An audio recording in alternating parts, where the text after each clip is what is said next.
आज कांग्रेस का संविधान बचाओ रैली था, क्या कुछ कहना चाहते हैं? देखिए, देश आज़ादी का अब 75-76 साल हो जा रहा है और अभी तक संविधान बचाने का लोग बात कर रहे हैं। तो इतना पहले क्या कर रहा था? संविधान से सब खिलवाड़ कर रहा था क्या? आज संविधान में जो व्यवस्थाएं बाबा साहब ने बना कर गया था, आज उस संवैधानिक व्यवस्थाओं को भी पिछड़े, दलित, अल्पसंख्यक, गरीब गुरुआ के हित में आज तक कहाँ बन पाया है। और आज जैसे अभी कांग्रेस पार्टी और ये लोग कह रहा है, भारतीय जनता पार्टी कह रहा है कि हम लोग जातीय गणना करा रहे हैं। तो जातीय गणना करके आप लोग क्या करिएगा? जाति के कल्याण के लिए क्या काम कर रहे हैं उसको तो आप लोग बताइए। तो कल्याण के लिए कोई काम नहीं करना है, क्या है कि गणना भी कर रहे हैं। गणना को सुन करके आप लोग खुश हो जाइएगा। अरे आज कैसे लोगों को आगे बढ़ने का अवसर मिलेगा, पर कैपिटा इनकम कैसे आगे बढ़ेगा, लोगों को रोजगार कैसे रोजगार का अवसर कैसे मिलेगा, मजदूरों को, किसानों का, उसका जीवन स्तर किस तरह से अच्छा होगा, शिक्षा के क्षेत्र में, स्वास्थ्य के क्षेत्र में कैसे लोगों को बेहतर सुविधाएं मिलेगी, उसके लिए व्यवस्था करना है। लेकिन सारा जगह तो अब कॉमर्शियल सारा कर दे रहे हैं, सब व्यवसायिक कर दे रहे हैं। इलाज भी व्यवसायिक हो जाएगा, शिक्षा भी व्यवसायिक हो जाएगा, सारा चीज़ व्यवसायिक हो जाएगा। लोग कहाँ से पैसा लाएंगे? रोजगार का अवसर आपको नहीं मिल रहा है लोगों को। ये 5 किलो अनाज से पेट भी नहीं भरेगा।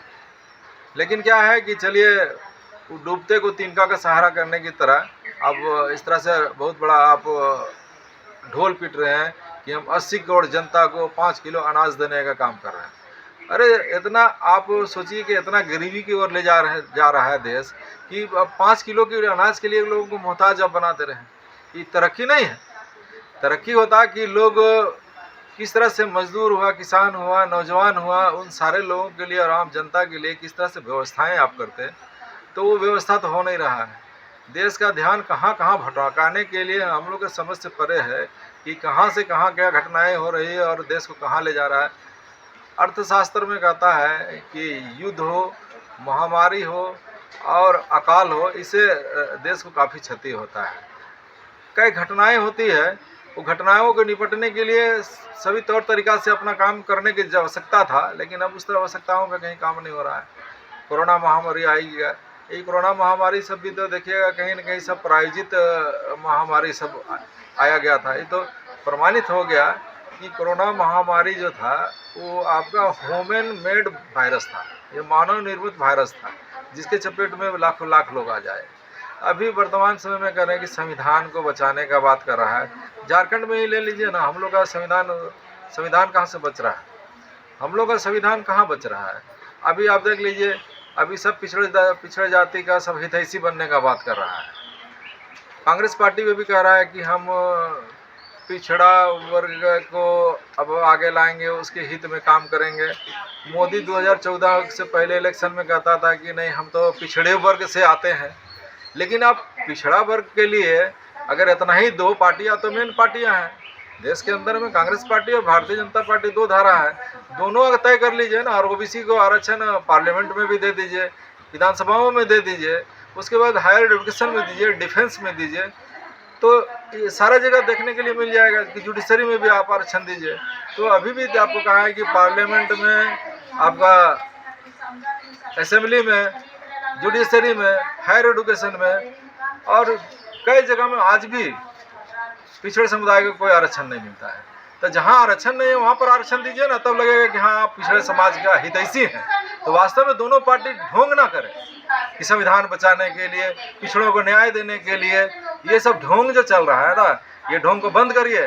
अगर दोनों पार्टी पिछड़ों का सच्चाई अगर हितैषी हैं तो पार्लियामेंट में सीट रिजर्व करिए ओबीसी के लिए असेंबली में सीट रिजर्व करिए।